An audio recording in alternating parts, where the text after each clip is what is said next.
साथ जो दुष्कर्म हुआ है उसके बारे में कुछ बताएंगे?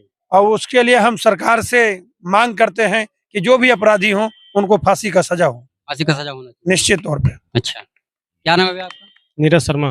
क्या लगता है कि ऐसा जनसैलाब था, क्या लगता है? जिस तरीके नौजवान साथियों का उत्साह यहाँ लगा, ये समाजवादी पार्टी यहाँ भारी बहुमत से कम 50,000 वोटों से जीतने जा रही है। 50,000। भारतीय जनता पार्टी की जमानत जब्त हो जाए। पंजाब के लोग समाजवादी पार्टी में विश्वास करके अजीत प्रसाद को वोट देने का काम करेंगे। निश्चित तौर पर आज ये हुजूम बता रहा है कि भारतीय जनता पार्टी की जमानत जब्त होगी। अच्छा, जो मासूम बच्ची के साथ जो दुष्कर्म हुआ है उसके बारे में कुछ बताएंगे? और उसके लिए हम सरकार से मांग करते हैं कि जो भी अपराधी हों उनको फांसी का सजा हो, फांसी का सजा होना चाहिए। निश्चित तौर पे। अच्छा, क्या नाम है भैया आपका? नीरज शर्मा। क्या लगता है कि ऐसा जनसैलाब था, क्या लगता है? जिस तरीके नौजवान साथियों का उत्साह यहाँ लगा, ये समाजवादी पार्टी यहाँ भारी बहुमत से कम 50,000 वोटों से जीतने जा रही है। 50,000। भारतीय जनता पार्टी की जमानत जब्त हो जाएगी यहाँ। अच्छा, नौजवानों ने अंगड़ाई ले लिया है मिल्कीपुर की धरती से। उप मुख्यमंत्री केशव प्रसाद मौर्य जी आए थे, वो पहले ही अपने प्रत्याशी को माला पहना के चले गए, उससे क्या खेलेंगे? वो कॉन्फिडेंस में चुनाव लड़ रहे हैं। कॉन्फिडेंस पे चुनाव लड़ रहे हैं। समाजवादी पार्टी यहाँ भारी बहुमत से जीतने जा रही है। जमानत जब्त हो जाएगा यहाँ भारतीय जनता पार्टी का। जी भैया वो खुद ही हार गए हैं तो यहाँ क्या लोग मत से नहीं विचार से योगी होते हैं। इसलिए हम उन्हें कहना चाहते हैं कि कम से कम जो लोगों की जान गई है उनके कम कि हम लोग ढोंग कर रहे हैं। हम समाजवादी लोग हैं, दुख और तकलीफ में खड़ा होना जानते हैं, अन्याय होता है खड़ा होना जानते हैं। यहाँ पर जितने लोग हैं वो जानते होंगे, मृत सेन यादव भी जब कभी भी कहीं कोई अन्याय हुआ होगा तो वो खड़े हो गए होंगे जाकर के। दुख तकलीफ परेशानी, जेल में रहना पड़ गया लेकिन पीछे नहीं हटे, अन्याय के खिलाफ लड़ते रहे। वही समाजवादी लोग हम लोग हैं। बेटी के साथ जो कुछ हुआ है, और ये केवल घटना अयोध्या के हिसाब से आज सबसे ज्यादा अन्याय और पीड़न और घटनाएं बेटियों के साथ कहीं हो रही हैं, तो यही मुख्यमंत्री जिनकी सरकार में सबसे ज्यादा अन्याय हो रहा है। पूरे देश में नंबर 1 पर है, पूरी देश में नंबर 1 पर है। और ये ऐसे सरकार के मुख्यमंत्री हर चीज छिपा लेते हैं। जो पुलिस को दी थी व्यवस्था हम लोगों ने चलाने की 100 नंबर की, वो 100 नंबर भी 112 कर दिया।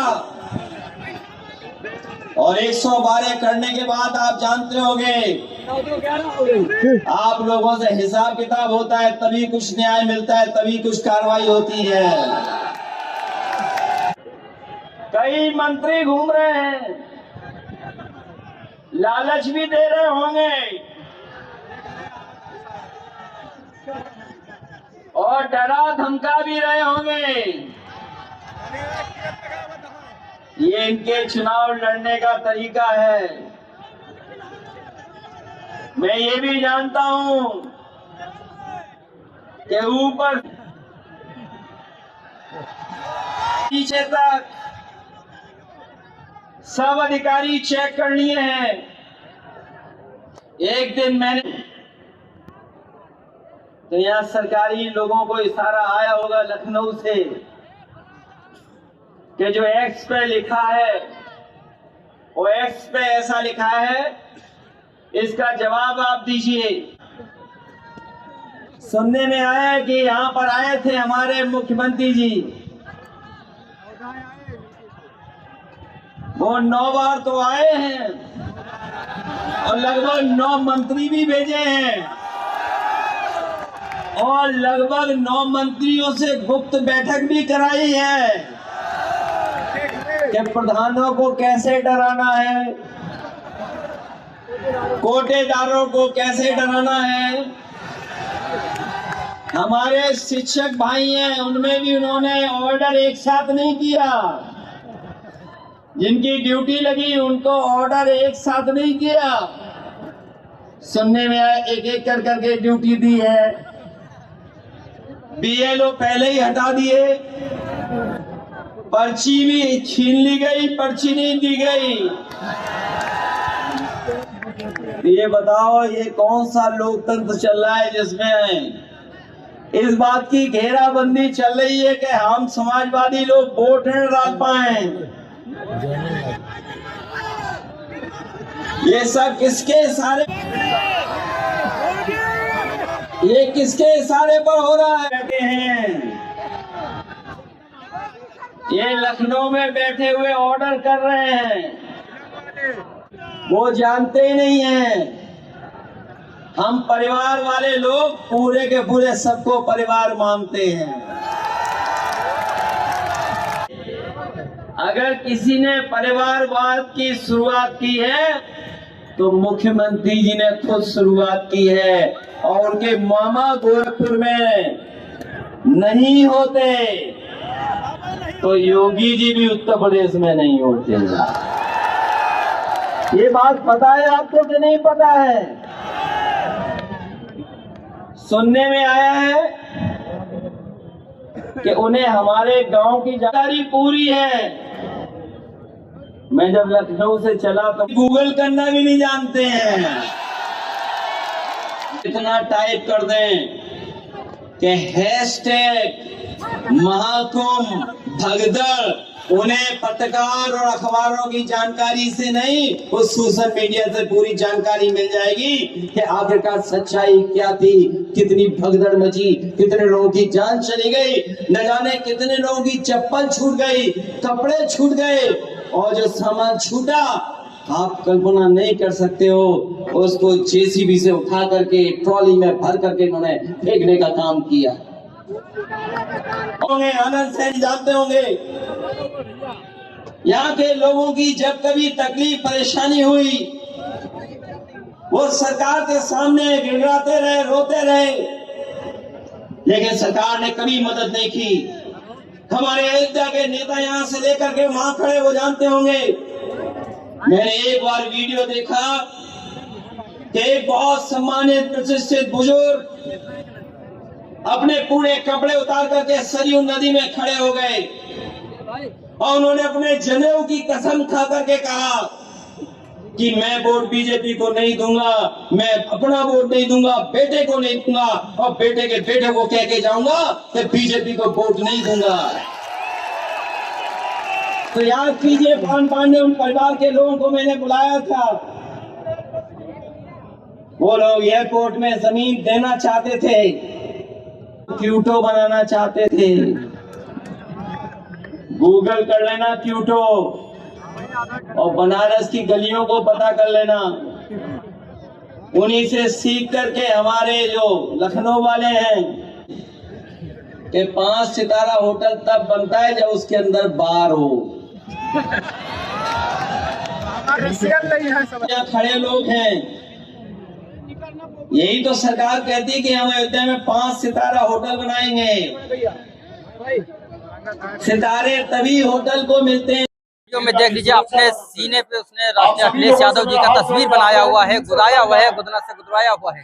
वीडियो में देख सकते हैं कितनी ऊंची पे चढ़ाया हुआ है, लगभग जो है 20 फुट की ऊंचाई में पंडाल बना हुआ है, उसी पे चढ़ा हुआ है ये लड़का। देख लीजिए अपने सीने पे उसने जो है राष्ट्रीय अखिलेश यादव जी का फोटो लगाया हुआ है और लगातार लोग अपने पंडाल पे चढ़ते ही जा रहे हैं। उससे जो है काफी दुर्घटना घट सकती है। देखिए लगातार सैयद अब्बास अली जैदी रुदौली के पूर्व विधायक रुद्दीनिया जी कह रहे हैं, चेतावनी दे रहे हैं। भारतीय जनता पार्टी ने बताओ हमारे फौजी भाई सुनाई दे रहा है कि नहीं दे रहा है, ये बताओ पहले। ये सुनाई दे रहा है फौजी भाई? आपको बहुत सताया है कि नहीं सताया, ये बताओ पहले।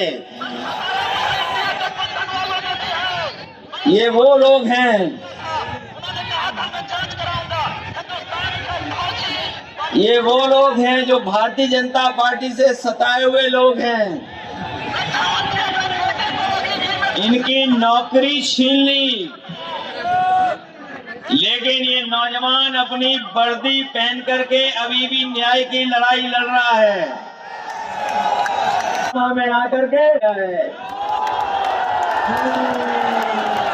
मैं आज ये कह सकता हूं कि हमारे पीडीए के प्रत्याशी अजीत प्रसाद पर खड़ी हुई जनता जो हमें समर्थन देने आई है, ये बता रही है कि इस बार मिल्कीपुर के लोग मिलकर के ऐतिहासिक वोटों से अजीत प्रसाद को जिता करके लोकसभा में भेजने का काम करेंगे। हो रहा है वैसे तो इस चुनाव को जो और उपचुनाव थे उनके साथ हो जाना चाहिए था, लेकिन किन्हीं कारणों वो चुनाव हो नहीं पाया। जिस समय 10 चुनाव होते तो आपका मिल्कीपुर का भी चुनाव हो जाता, लेकिन बीजेपी ने जानबूझ करके चुनाव नहीं होने दिया। हम लोग भी इंतजार करते रहे कि कब तक टालेंगे, कब तक टालेंगे। जो चुनाव से भागेंगे जनता उनसे हिसाब किताब कर करके उन्हें मिल्कीपुर से बाहर निकालने का काम करेंगे। ये चुनाव जो होने जा रहा मिल्कीपुर का है, मिल्कीपुर का चुनाव तो है ही है, नहीं चुनौती भी है।